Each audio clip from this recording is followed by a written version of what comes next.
الله يعينكم يا شباب، شنو احوالكم؟ ان شاء الله تكونوا بخير. اليوم بالطبيعه باش نحكيو على اخر اخبار الملاعبيه اللي ينشطوا في اوروبا، وخاصه الملاعبيه اللي فما انديه فهمتي حاطين عينيهم عليها. ما لوينكم انتم، فما برشا ملاعبيه باش يتطوروا والقيمه التسويقيه نتاعهم طلعت بالكدا ارتفاع صاروخي في القيمه التسويقيه نتاع الملاعبيه اللي عيط لهم صبري اللموشي الناخب الوطني التونسي جديد فهمتني، باش يكونوا ان شاء الله في التربص القادم المنتخب الوطني التونسي. اي سيدي لا بالك لا وسع بغير مقدمات، خلينا نوريكم اول خبر. اللاعب لؤي فرحات يلفت انظار العديد من الانديه الاوروبيه، من بينهم شكون؟ عندكم بايرن وعندكم دورتموند. ما لوينكم انتم هاكم بداو فهمتني، عينين بدات تهبط عليه فهمتني، والعروض بدات تزايد عليه. خويا ان شاء الله ربي يبقي عليك الستر، ان شاء الله خويا تقدم الاضافه في المنتخب الوطني التونسي. رانا تعرف شنو تلمو متشوقين الماتش الاول، نحبوا نشوفوا فهمتني الاداء نتاع الملاعبيه اللي باش يلعبوا اول مره في المنتخب الوطني التونسي. هاي سيدي خلينا نشوفوا الخبر اللي بعده. هاي التشكيله ستكون بنسبه كبيره تشكيله المنتخب التونسي. برجوليه انا واحد من الناس ان شاء الله خويا صبري لموشي هبط لنا التشكيله هذه.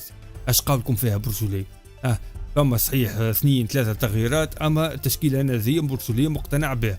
اشكون عندنا ايمن تحمان، على اليمين فاليريت، في الوسط طالبي بن عروس كيف عابدي، ايوا في الوسط صخير وخضيره وحنا بعل هيلي برشا، وعلى اليمين خليل العياري، وسط راس حربه بن فرحات، وعلى اليسار تونكتي. هذه تشكيله برجوليه معلميه. عندك شكون مثلا، شكون نجم نبدل؟ اكتبوا لي انتم في التعليقات بغض النظر على الحارس المرمى.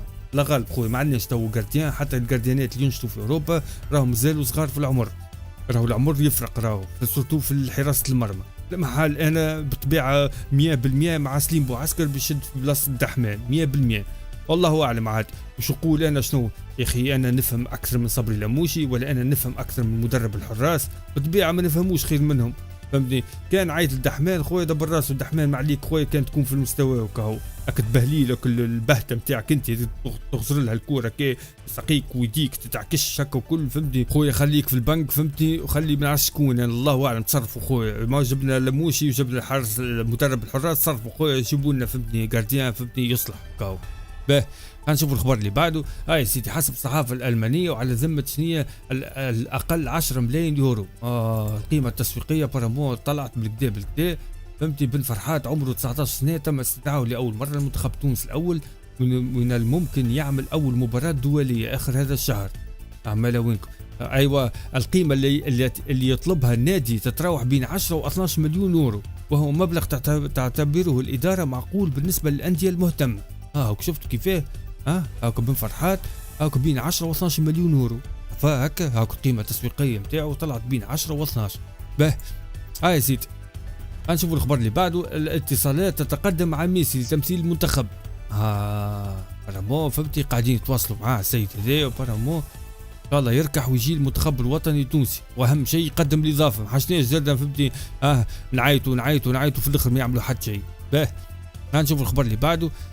صحيفة وين شنو كاتبة مدافع من الدوري الكرواتي ينضم إلى قائمة منتخب تونس الموسعة. شكون حسب رأيكم المدافع ذا؟ خلينا نشوفوا. تراه أكد مصدر خاص لمنصة وين تلقي اللاعب محمد النصراوي. صدقوني أنا والله ما نعرف. البالغ من العمر 23 عام، دعوة أولية للانضمام لمعسكر تونس المقبل نهاية الشهر الجاري، معناها آخر مارس فهمتني باش يكون موجود في المنتخب استعدادا للمواجهتين الوديتين هايتي وكندا. هنشوف الخبر اللي بعده. يا سيدي وصلنا توا لحكايه الجارديانات. بكل صراحه لو كنت مكان الناخب الوطني الجديد صبري لموشي بدون نقاش، الثلاثي التونسي في مركز الحراس المرمى هم اولى من جميع حراس البطوله المنحرفه. هاي كلام صحيح. اكتبوا لي انتم التعليقات شكون الجارديان اللي يستحق يكون الحارس الاول المنتخب الوطني التونسي. عندكم 3 اسامي قدامكم، اكتبوا لي انتم في التعليقات. التعليق اللي ياخذ اكثر جيم ولا اكثر جيم هو الرابح كاو. هنشوف الخبر اللي بعده. يا سيدي اليسون سانتوس. برشا ناس فهمتي تحدث تو على اليسون سانتوس، وكل يوتيوبر كل تكلموا عليه فهمتي. ونعطيكم انا بالاخر السيد هذا راهو ما نجمش يقلع بلاصه في البلاصه اللي يلعب فيها في منتخب البرازيل. نشوفوا شكون اللي قاعد يلعب في بلاصته مخك يقف. الاتحاد التونسي كرة القدم يواصل فتح ملفات اللاعبين مزدوجي الجنسية. متفاهمين. بينما تبدو بعض الاسماء قابله للانضمام، توجد اخرى شبه مستحيله. ايوا شكون شبه مستحيله؟ خلينا نقراو ترى الخبر. وين الخبر؟ هو الباترون المعلم هو يا ربي وش خص خويا كان تجينا، تخص والله تشوف والله هذا الجمهور التونسي كل ما يفرح بيك، دوب ما تهبط انت التيران تشوف الصيحه نتاعك الجماهير مخك يقف. باه تونس مزدوجي جنسيه. الملف الممكن ريان ميسي جناح نيوم السعودي، هذا قال لك ممكن الملف هذا.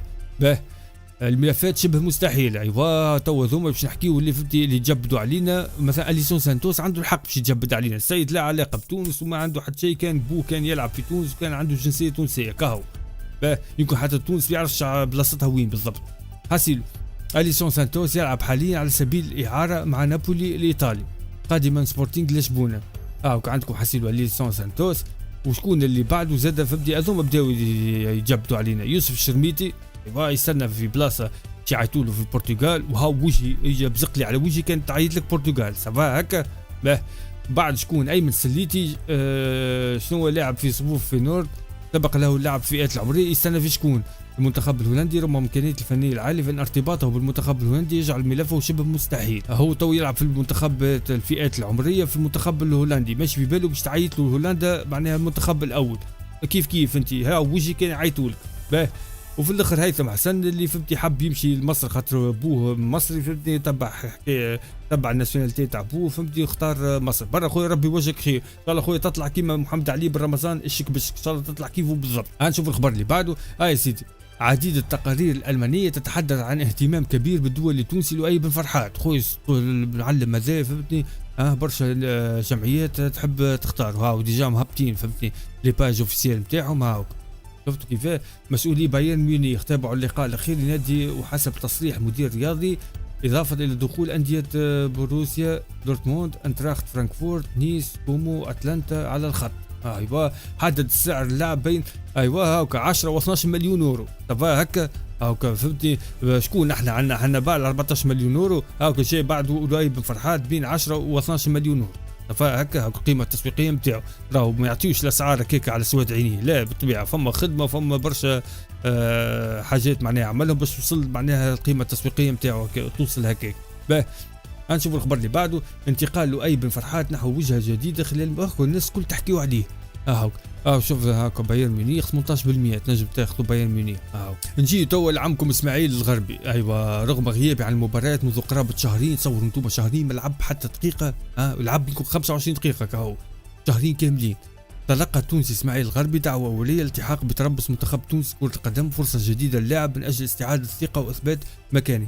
خويا اسماعيل الغربي ان شاء الله باش تلعب ان شاء الله في تونس. كان هبطك صبري اللموشي ليكيب ناسيونال كونتر كندا وهايتي، خويا لازم تفتق مواهبك خاطر توسكي سور 100% مليار في المية. لونترونور نتاعك نتاع الجمعيه الفرخ باش يقول فمي نطلع كلمه زايده، تو يتفرج فيك ويشوف كيفاش تلعب فبدي وقت ينجم يقتنع بيك ويهبطك، يولي يهبطك حتى ما نعرفش يعني يهبطك حتى في الميتون الثاني، ولا ينجم يهبطك تيتولير كان تقدم اداء باهي مع المنتخب الوطني التونسي، او كان عندك فهمتي سبب قوي على الاخر باش تقدم اداء باهي.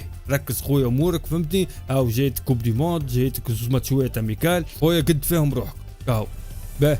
نشوف الخبر اللي بعده. كشفت بيانات موقع ترانسفير ماركت عن وجود اهتمام من عده انديه اوروبيه كالعاده: بايرن ميونخ، بروسيا دورتموند، باير ليفركوزن، انتراخت، اولمبي ليون، نيس، اتلانتا كومو. تأتي هذه الاهتمامات في ظل التطور اللافت الذي يقدمه اللاعب ما جعله حل متابعة من عدة أندية. ورا خويا ربي وجهك خير، أهم شيء أنا مهمنيش في الأندية كل، أهم شيء إنك خويا تكون فهمتني تقدم الإضافة للمنتخب الوطني التونسي. رانا خويا زواولة، رانا من نكسة لنكسة، من خسارة لخسارة، من خروج لخروج، من فضيحة لفضيحة. خويا إن شاء الله المنتخب الوطني التونسي المرة هذه خويا يتبدل، وبجاه ربي يا صبري لموشي الله يرحم والديك. ما تعيطش لك سامي اسمه فرجاني الساسي وكمحمد علي بن رمضان الشك بشك اسمه المسطوري يزي فيها البركه، يزي ثلاثه ثم عملوا حتى شيء. يا اختي قداش من عام يلعبوا في ليكيب ناسيونال قدموا شي حاجه، ما عملوا حتى شيء. شنو باش تتوقع منهم؟ فحكيك في ليله ونهار شابط عليهم الوحي باش يقدموا لك الاضافه، تيحش مع شويه على روحك عاد. يا اخي يتحكموا فيك يا اخي والله غريبه، والله انا مش فاهم حاجه يا اخي. فرجاني ساسي يا اخي بتاع باي والمنتخب بكشي بتاع السيد الوالد تتحكم فيه كيف ما تحب. شنو الحاله هذه يا صبري لموشي الله يرحم والديك؟ الجماعه ذوما راهو ما عملوا حتى شيء، لا في الحاضر لا في الماضي لا في المستقبل، ما همش باش يعملوا حتى شيء وما عملوا حتى شيء ومش باش يعملوا حتى شيء. هكا كان عملوا حاجه راهم في طنبكهم وقتها، مع راهو عملوا حاجات باهيه. سايب عليك منهم، راه باش يجيبوا لك دعاليك انت، باش يجيبوا لك الخساره، ضد النجاح، ماهوش باش ينجحوك، ماكش باش تنجح مع ليكيب ناسيونال، صدقني كان باش تعيط الثلاثه مارك هذوما ماكش باش تنجح. باه غنشوفوا الخبر اللي بعده. كالعاده فهمتني، اسماعيل الغربي لازم خويا يلقى حل، وخويا لازمك تغتنم الفرصه، كان عيط لك صبري اللموشي ولعبت وهبطت تيتولير، خويا فتق مواهبك كاو، سورتو انت بقيت الملاعبيه هاكم يلعبوا امور واضحه، سورتو انت ماكش قاعد تلعب، لازم خويا توري لونترونور الفرخ هذاك الراس لامبوت شو اسمه لونترونور نتاعك، وريه لي انت فهمتني حاضر وجاهز وكذا، وشوفني هاني كيفاش نلعب في المنتخب الوطني التونسي. هنشوف الخبر اللي بعده. مجرد اشاعه خبر موافقه ريان او اقتراب المنتخب غير صحيحه، الوقت الراهن هناك مفاوضات لكن لا يوجد اي اتفاق. يا سيدي لؤي بن فرحات وراني خضيره وخليل العياري الاسماء الشديده في قائمه صبري لموشي منتظر، ولو كان حب لك ربي ما تعيط لهمش. تصور بلي تصوروا صبري لموشي ما يعيطش لذوما ويعيط محمد علي بن رمضان وفرجاني ساسي والمستوري، تصور يعيط ثلاثه مارك ذوك ويخلي هذا. انا واحد من الناس ما نعرفش نمشي نشكي بهم، ما نعرفش عارف شنو نعمل، والله صدقوني والله العظيم هذيك هي مصيبتنا، ما نجموا نعملوا حتى شيء. المنتخب الوطني التونسي ما نجموش، فهمتي، اكثر حاجه نجموا نعملوها نضغطوا عليهم بالهاشتاجات كاو، هذيك هي. فكروا بريود وقتها نحكيوا على فلوس الجامعه، وين فلوس الجامعه وحاشنا مدرب اجنبي وحطينا كل هاشتاجات، كلامنا وقتها وصل ما وينكم بلاتوات، ولا يحكيوا على مواقع التواصل الاجتماعي وعلى اليوتيوب وعلى المشتركين وكل شيء، فهمتني خويا. واش نعملوا؟ تعبنا كاو. والله خويا ما مثالش، عيط له باهي، عيط الفرجاني ساسي ومحمد علي بن رمضان، عيط لهم في القائمه الموسعه باهي هكاك، عيط لهم حتى بالكذب في القائمه الموسعه. طيب وقت اللي خويا باش حاجتك بالقائمه النهائيه يقول لهم احنا كالباب يزي شكر الله وسعيكم، طيب عليك ما تعيط لهمش. باه هنشوف الخبر اللي بعده. يا سيدي النجم هيثم حسن صاحب الاصول المصريه ضمن افضل 4 لاعبين مهاريين. ايوا بداو يترشقوا هذا هكاك، ملاعب ما تظهرش معانا باش يجي معانا يترشق، ثم تاخذ جمعيه اخرى ولا منتخب اخر يولي مترشق. المركز الاول هاكا يامال، المركز الثاني يالديز، المركز الثالث فينيسيوس، والمركز الرابع هيثم حسن. هاو 105 مراوغه. نجيو بالطبيعه الخبر الاخير، خبر يفرح. مانيش باش نوحل معاه برشا الخبر خاطر انتوما تعرفوا اليوتيوب والكلفازات تاعو. غنوريكم الخبر وينو. يا سيدي نعطيكم الخبر الاخير، شفتوها هذه؟ ما نحبش نقولها خاطر في اليوتيوب. تأجلت مكابي تل أبيب بن يهودا تل أبيب باش يلعبوا كونتر بعضهم، تأجلت. رامات غان أموتات والله اسامي مكحولة، تأجلت. مكابي بيتا تيكفا مكابي تأجلت كيف هبوعيل بئر 7 وشنو هبوعيل تل أبيب تأجلت. 4 ماتشات أجلت وانتم ما تعرفوا السبب. لهنا وصلنا لنهاية الفيديو، شكرا لكم على حسن المتابعة. بالتوفيق المنتخب الوطني التونسي، بالتوفيق صبري اللموشي، الله يرحم والديك، سايب عليك ما كل مارك 3 اللي قلتهم لك، فرجاني ساسي، محمد علي بن رمضان اشك بشك، وحازم المستوري، هذوما راهم لا نفعونا قبل ولا باش ينفعوك ولا قدموا اداء باهي وما عملوا حتى شيء. المنتخب الوطني التونسي سايب عليك منهم، اختم على روحك فهمتني، حاول تنجح المنتخب، مثال جبت بهم اللي فوق منك هذوكم اللي يعاينوك باش تكون انت الناخب الوطني المنتخب الوطني التونسي. مثال المره هذه اجبد بهم، فما كونترا بيناتهم عندهم ما يعملوا لك، كان غصبوا عليك قال لك لازم تعيط لهم 3 ما تعيط لهمش، كاو لازم تكون حر في قرارك. نشوفكم ان شاء الله في الفيديو الجاي. السلام عليكم ورحمه الله وبركاته.